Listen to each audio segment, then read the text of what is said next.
Hello, ladies and gentlemen. Welcome to the channel. With this video, I want to lay the groundwork for what I'll be doing with this channel. The direction that I want to have with this channel will be based on three pillars: my thoughts, my spin on first impressions, reviews, just giving my opinion slash critique on a video game that I've beaten. However, there will be certain criteria that I must follow for this to count in my eyes. And I will not be using a number or star ranking for the final verdict result. I'm looking at you, IGN and G4 TV. Finally, discussions. As a person who enjoys gaming and interacting with others, whether I try to recommend games to play or convince them to get into gaming, having certain conversations brought up are very interesting. Now, this isn't going to be a podcast style thing with myself or others, but me asking questions that I've seen people bring up in Discord servers, Reddit posts, and other YouTube videos. Now it's time for me to discuss what requirements I'm setting for myself before another video gets published on this channel. I do want to say this. These requirements are subject to change, and if there are any changes that I'll be releasing to these requirements, I will be doing a new video, updating or giving myself patch notes, if you will, on why I'm updating the requirement. All right, let's get on with the video. The front door. Wait on me. Wait up. Here, guy on the other side.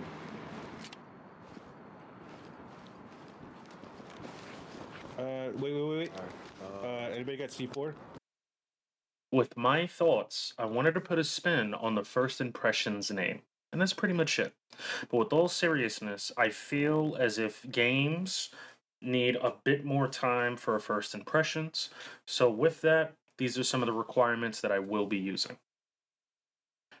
For single player only games, I must have played 10 hours. For multiplayer only games, I must have played 20 hours. For games with a campaign and multiplayer, like a Call of Duty, I must have played 10 hours of the story and 20 hours of the multiplayer. For fighting games, I must have played 30 hours. And for MMO games, I must have played 45 hours. I know that there are more genres out there, but every option excluding MMOs I'm familiar with. And at the moment, this is the metric that I have spoken with my community with that seems fair when discussing any game. And be aware, my thoughts is not a review. Situation. I'm doing all right. Okay, I'll contact you again later. When it comes to reviews, the requirements are increased a bit more, as well as the final verdict not being the normal number system like a IGN review or star system like a G4 TV review. Evolve is a deeply rewarding multiplayer experience that packs both brains and brawn. They give it a 9! No fucking They give it a 9! There is absolutely no fun factor that comes with running circles around the map looking for one target for that long. I'm largely just doing the same thing over and over. Vince Ingenito here. I'm the guy that got to review Evolve for IGN. Like, how many games have you played in your life where you're like, yeah, I want to run some more? This was an inside job. Thank you. Promise it's worth going out there and making some friends, or at least badgering anyone you know who hasn't played Battlefield for a while to get into this game. Because in the moments when it lives up to its fullest potential, this is the best the franchise has been in ages, which is why we give Battlefield 2042 a 4 out of 5. Those are looking good, but user reviews, not so much. This game is totally not ready for release. Fake history, no atmosphere, 0 out of 10. Very sloppy SJW propaganda regressed into feeling like a Kage. Here are the increased requirements for reviews.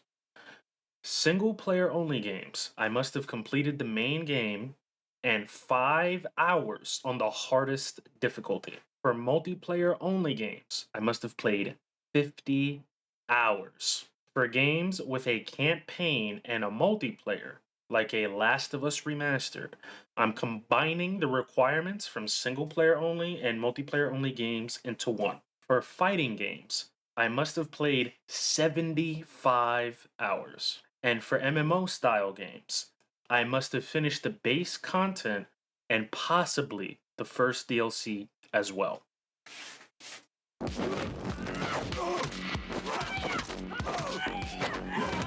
Now, the rating system for video games in general, I don't think works anymore. Being able to use a number system like a IGN or a star system like a G4 TV is no longer a viable option. With this current console generation of the PS5 and the Xbox Series style consoles, decision makers, customers, potential buyers of video games are more informed with their decisions. The price of video games has officially jumped up to $70. 2 minutes later, I'd like to pause the video right here to remind you, this is one of the first $70 games on consoles. I don't agree that being sold half a product for full price is worth celebration. There's nothing wrong with people using number systems or star systems, but I think that we need a modern interpretation that more accurately represents the buyer's decision-making process. I think a very good modern interpretation of a video game ranking system is what the YouTube channel ACG does. Doesn't. So as you guys know, I rate games on a buy, wait for a sale, rent, or never touch it again rating scale. Forspoken is the very reason the full 1 to 10 scale in game reviews need to actually be used if you're forced to use numbers in the first place, which makes about as much sense as Forspoken does, which even than the original here. So as you guys know, I rate games on a buy, wait for sale, rent, or never touch it again rating system. This game comes in at what I would be considered Sony's slightly higher than normal price. It's not the longest game in the world for sure. I think it could have been maybe 2 or 3 more hours of actual solid gameplay footing to really make this nailed as a single player full title. That being said, for $49.99, it is worth getting, especially if you're on the PC and want to jump into this brand new. As you can see, I think it's a really good system of what is more consistent for the purchasing decision of the potential customers or video game players. However, I don't want to outright use the ACG review system or final verdict system. Instead, I'm going to modify it to be a bit more on brand for myself.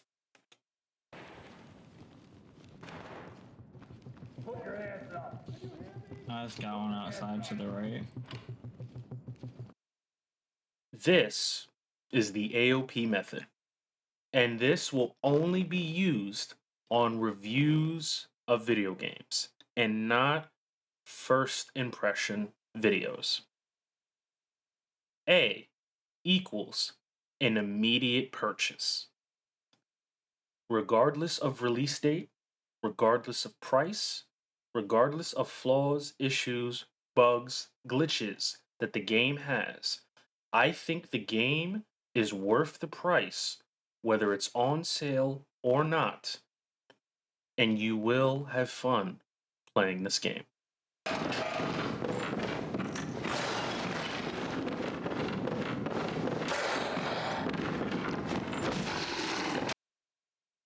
O equals only on sale or only on Game Pass.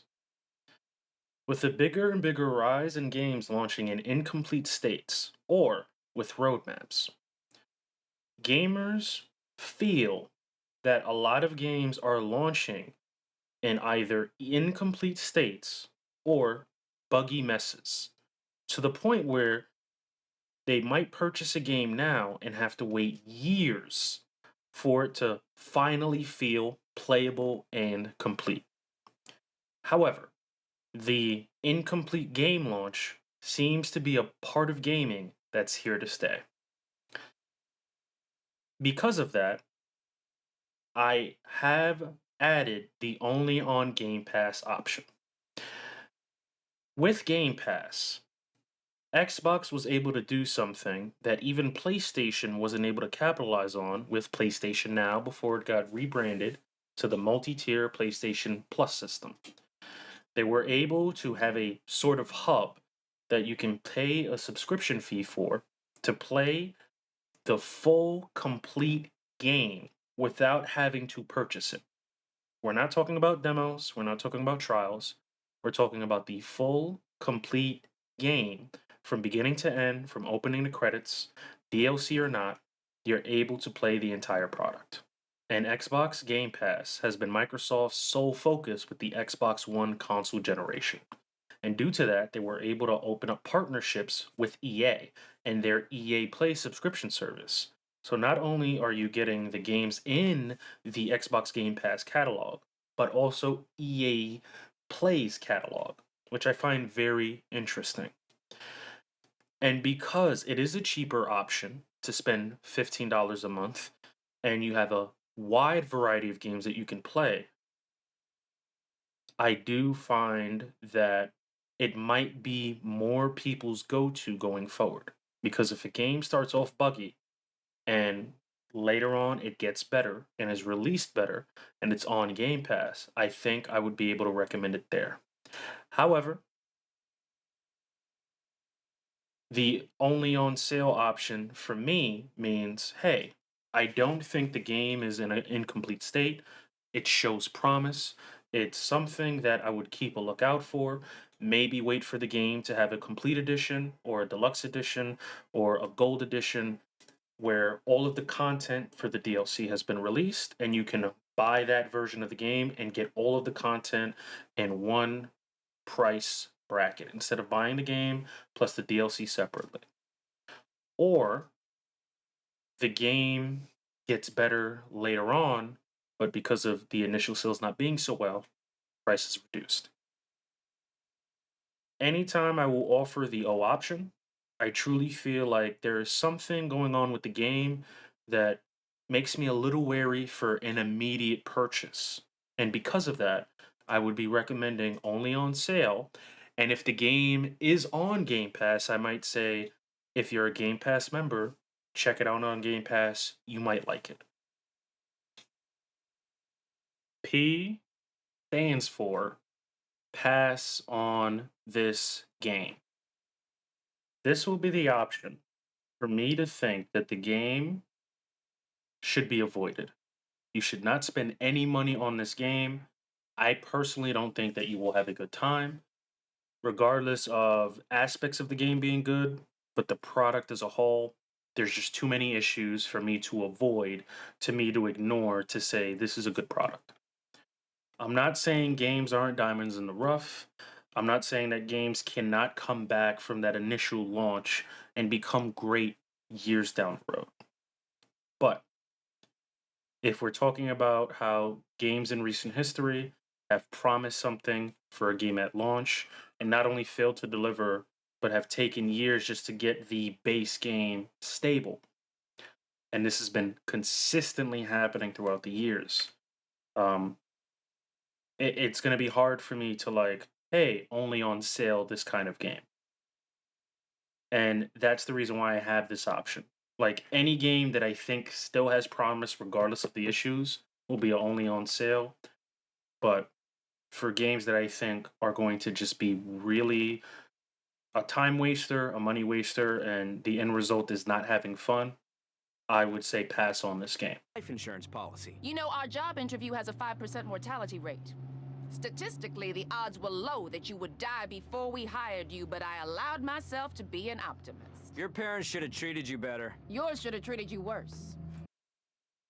And the final pillar of the channel will be discussions. This will mainly be me asking questions to you, the viewer. Here's an example of a question that I will be using in a future discussions video. Should you be able to give your opinion or critique on a video game without you ever playing it? At the end of the day, whatever I do with this channel, whatever videos I put out, and whatever people who enjoy my content see, it doesn't really matter what I say, because at the end of the day, only you, as the person who's going to purchase that game, make that decision at the end of the day, only you can know if you're having fun playing something.